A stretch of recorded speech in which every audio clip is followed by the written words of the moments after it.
What uh, I do weekly online review sessions through our emtreview.com site.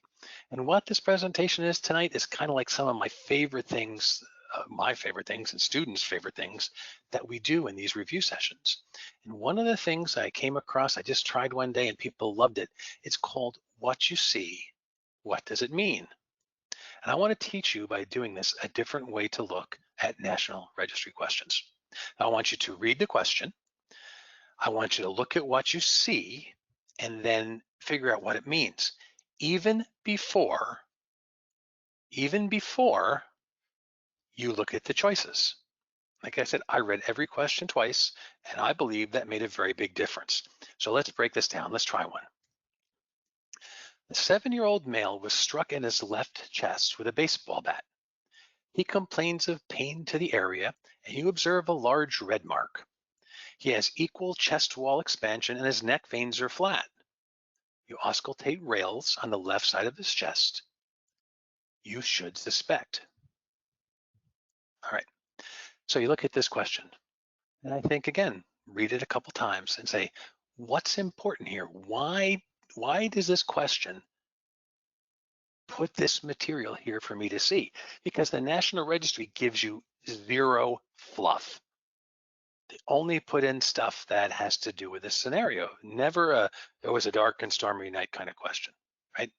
So I picked out some things that I believe are important. One of the benefits of this is I get to teach a little bit of pathophysiology, a little bit of trauma, a little bit of pediatrics. So not only do you get this National Registry question experience, I get the opportunity to teach you some things as well. So he's 7. He was struck in his left chest. Okay. Pain and a large red mark, equal chest wall expansion, and flat neck veins. Rails on the left side of his chest. You should suspect. Even that's important. What is the question asking you? So even before we look at the questions, this is where the thinking comes in. Now, I want you to look at questions like this and really think about them. The registry says the average length of time a person takes to answer a question is about 31 seconds, but you're given a minute, no matter what your test is. And some you're going to get pretty quickly, so you have time. As a matter of fact, if you answer questions well, you may get less questions and not need that time as much. So let's break these down. We have a 7-year-old. Now, I'm a big fan of Dr. Peter Antevi out of Florida, and he has this saying that kids really kind of are just little adults. We kind of make them scary. There are a couple differences, right? One of the differences are, and I'll never forget, an instructor once told me, kids are bendy.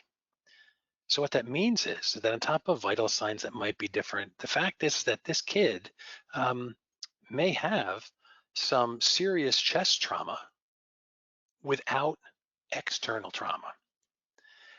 So if me at my age took a baseball bat in the chest, I'd have Rice Krispies for ribs, okay? But the 7-year-old, because he's bendy, those ribs are going to go in. They're not going to break or crack. They can cave in a lot and then come right back out because kids are bendy, right? Before you get to what this is, I'm going to show you how this comes together, right? So he has pain in a large red mark. It means there's a good shot to the chest. Now I take the 7-year-old in the chest, right, on the left side, and there's a lot of pain and a large red mark. What this question is trying to tell me is, this wasn't a little hit with a baseball bat. Somebody is trying to knock it out of the park. Equal chest wall expansion. It seems the lungs are inflating.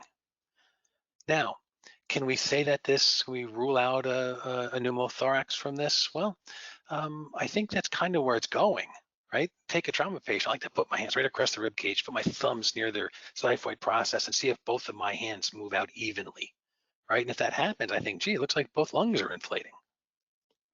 The neck veins are flat. So I'm looking at this and I'm thinking flat neck veins. I'm not thinking tamponade or tension pneumothorax, right? Those are the traumatic ways that I'm going to get that, right?